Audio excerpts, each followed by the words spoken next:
Madhvi. It is such a pleasure to have you with us today. Heartiest welcome and congratulations for finally making it to the list of the Economic Times HR World Emerging Leaders. How does it feel? Tell us about this. Oh, if there is any cloud number beyond cloud number 9, that's what I feel.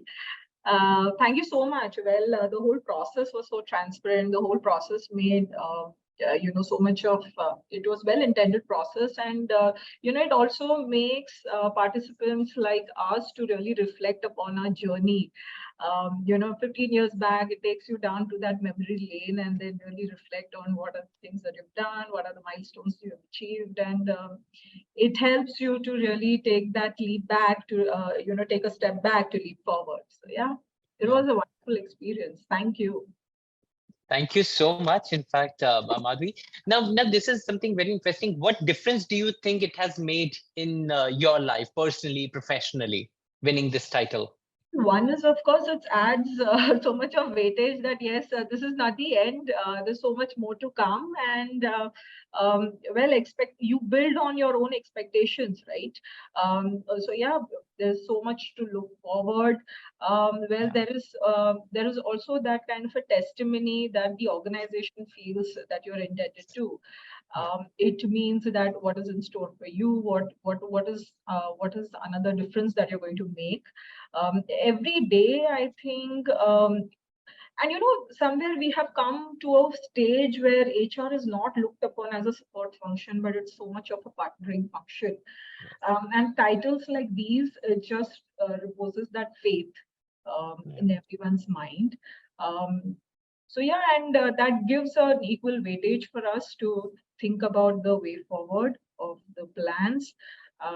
It feels great, but yeah, at the same time, it helps us to reflect and work on that. Absolutely. This is the sole purpose of doing something like this, because it gives leaders like you an opportunity to really stop, pause, and reflect on what you've done so far, what has really got you here, and what do you need to really go forward. That is, I think, very, very important and difficult to find time for something like this, but this gives you an opportunity. So it's not just about recognizing the excellence or celebrating the excellence, but also inspiring. So you inspire, you get you motivate yourself and you motivate others. You inspire others to really follow this journey. So that's very true. So Madhvi, tell us something about your journey. What do you think has really got you here? And some challenges that you faced, and what did you do to overcome those challenges? So tell us something more. I think the set of managers that we are into, we fall into that millennial category probably. It was a time for you to get into an arena of when the HR was just kind of coming into the new HR technology piece, and probably the IR piece was first fading off. So my initial exposure to HR was very important, and also one was very clueless at that point of time. When I look back at 2008, you really didn't know where to start your journey in HR. You really tend to think, should I get into recruitment? Should I be a generalist? Should I get into comp and ben, or should I get into it? So those are the questions that came into your mind, and you never knew what is the starting point. But I think now when I look upon, well, there is no formula. To be honest, just experience, because anything, anywhere you go, be it HR ops, be it learning and development, be it organization development, anything that you get it, I think it's an experience, and one should just be open to these kind of different facets of HR experiences. And I think it was, in fact, by the time I was 3 years of, I gained experience of 3 to 4 years, is when probably I knew where my heart lies. Probably that's wherein I thought, okay, you know what, I got some rush of learning and development. I really want to try my hand at that. And that's wherein then I started looking at those opportunities.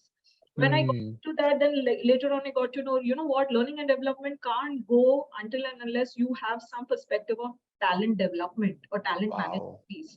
So I think because that's the feeding, that's the source wherein you really get into an L&D strategy or talent management or performance management. So let me get into that. Then probably again you get into, okay, it's all about engagement also at the end of the day. So let me get into that. So everything weaves on beautifully. I don't think so there is any right start to everything. But it's very important your understanding whatever you do, and then try to ask questions, try to reflect, and then get Yeah. to, basically you have to paint your own canvas. You have to draw your own career path. For some it may be the starting point, maybe recruitment. For some it may be learning and development. For some Hmm. it may be compensation and benchmarking, or some may be an HR business partnering. I Yeah. think everyone will have to really find their own path. And I think that's the experience, that's the milestone one can get into. You need to know where your heart lies at given points. I think you should nudge yourself. Now, what more I need to know? Hmm. And I think Yeah. that's how you're going to shape your career journey. This is very, very interesting, the way you've structured your journey. And that is possibly the best way. You learn from experiences, and that's how you keep crafting your journey, and that's very, very important. And that's a beautiful message for others as well, who are just starting their journey. So it's very important, take time, experience it first, and then you learn from it, and then you decide what next you should do. So you require, you need to be very, very agile. You need to be curious. You need to be very much open to learnings and failures.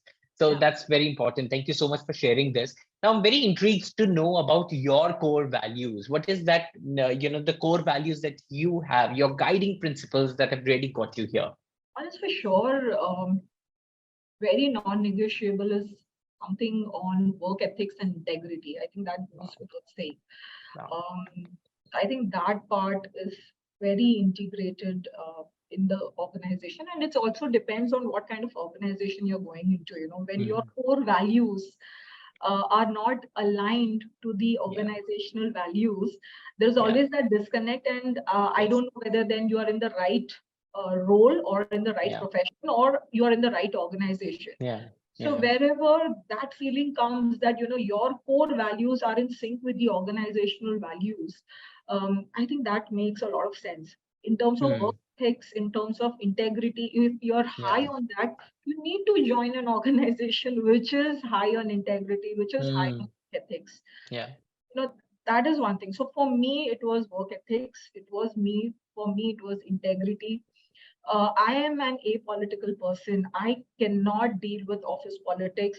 Well, I am, and I think for me, that kind of work environment really works well. Yeah. My career journey has actually been with those organizations. I've stayed with organizations for longer term, is because probably work ethics was high, Yeah. Yeah. integrity was high. There was no political situation. Yeah. The leadership was so transparent.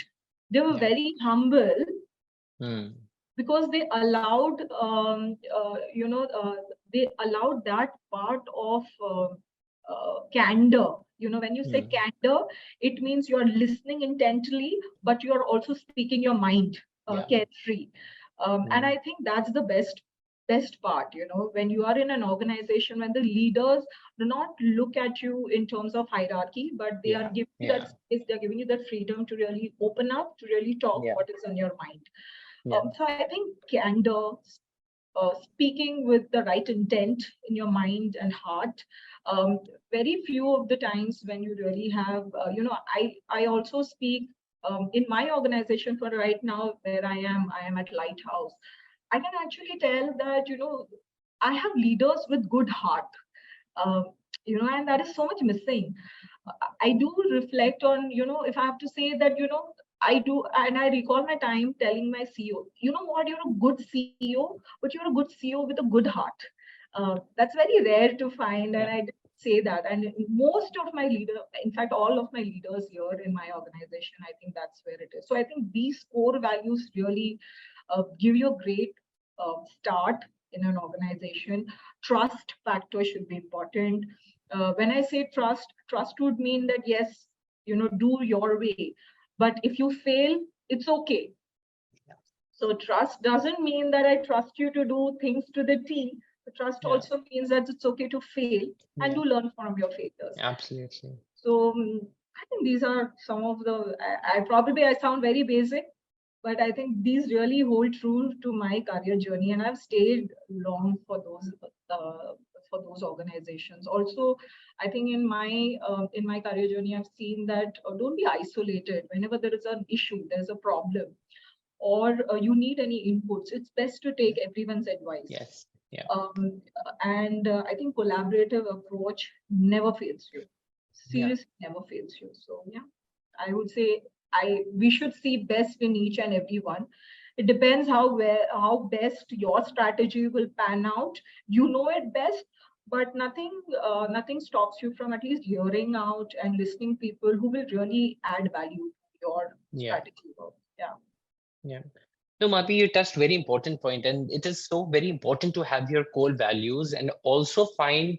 I mean, it should align well with the organizational values as well, because this is where things make or break, and ultimately, lead to unhappiness and people not really able to give their 100%, or you find prisoners at work. If this does not happen. So that's a very, very important point. And in fact, the other points that you were mentioning also have a lot to do with psychological safety, at workplace. And you would need to really, and that happens only when there is a lot of clarity, there is transparency, there is trust. And I think you covered all these points very beautifully and make a very strong core value system. So that's very important to have. So kudos to you for having this value system and believing in your value system all this while. So that's, I think, the most important thing. So now, Madhavi, tell us something about your success mantra. What is your success mantra? What has really got you here? So in continuation to the earlier question, I would want to say that one is, you can't have, I don't believe that you have a personal kind of a profile and you have a professional kind of profile. Right now, I think those boundaries are kind of blurring away. It's important that you bring your whole selves at work. There is no such thing that, Aditya at work and Aditya at home. Yeah.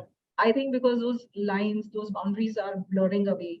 And because of COVID, I think that's how it is. So one is you cannot have a professional self different from a personal self. It is all about getting your whole self at work. So I believe in that. And how that organization helps you, what kind of work ecosystem is getting created to be able to really bring out your real self.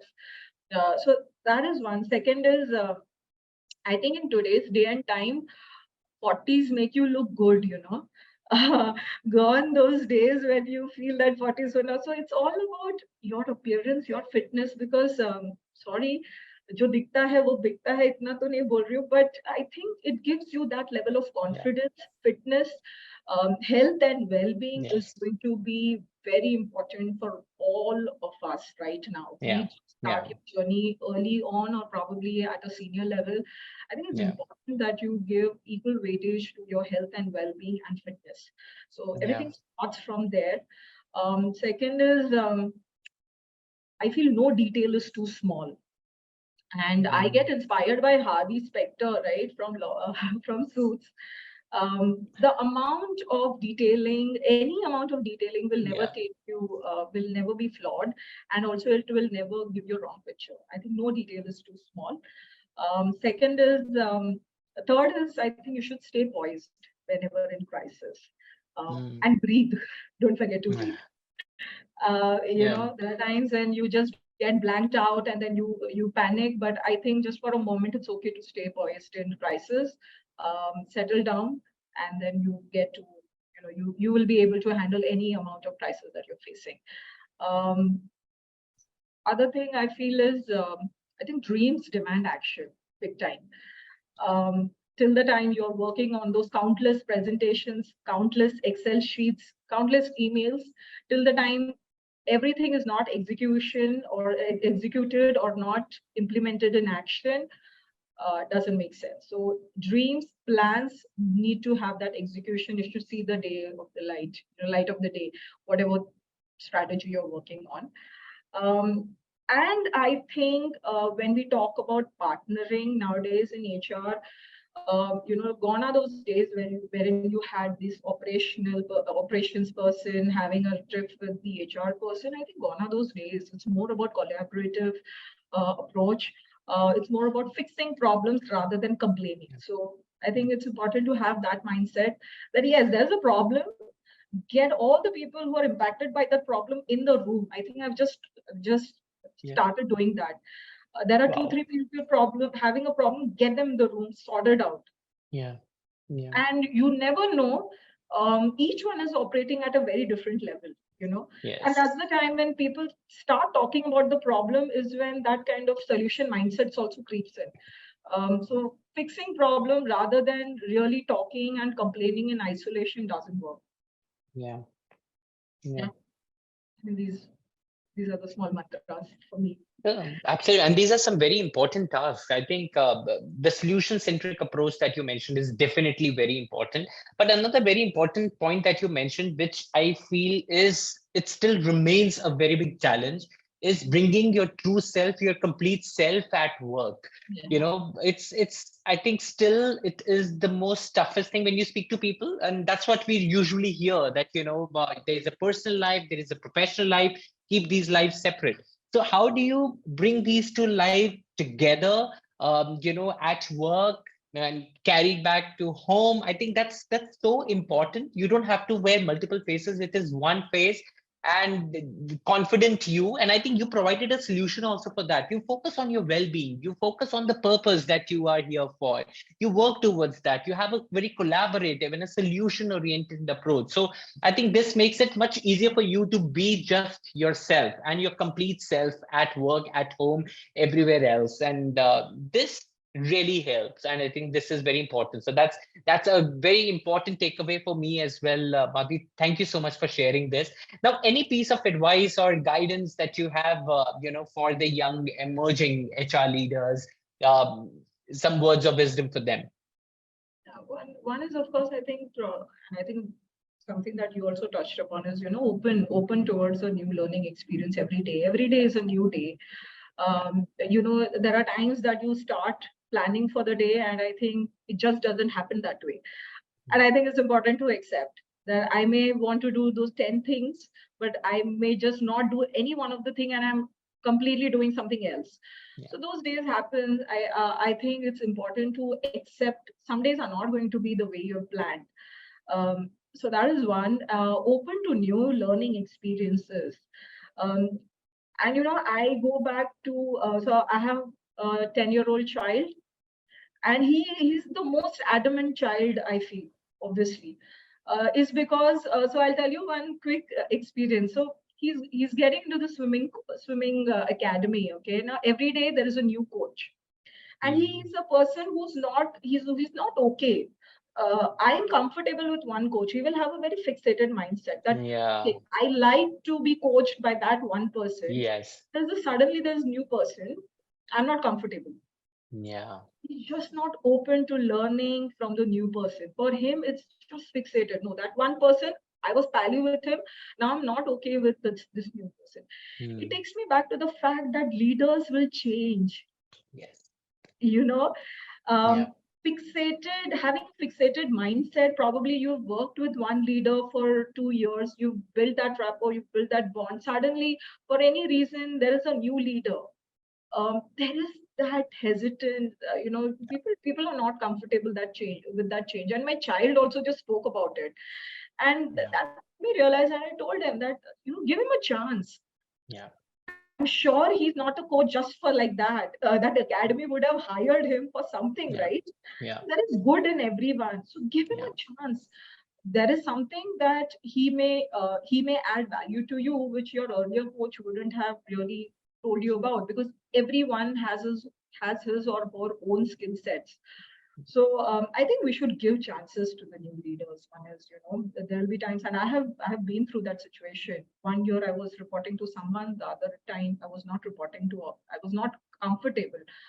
But this experience from my son really, really dawned upon me. That is one. The second is, um, uh, I think again, managers. It's a new age manager time. Earlier I remember 4 to 5 years back, if I used to be with my manager, there was some kind of professionalism that you would Yeah. need. Yeah. There would be some kind of, very seriousness, a different attitude. right now, managers have to be open.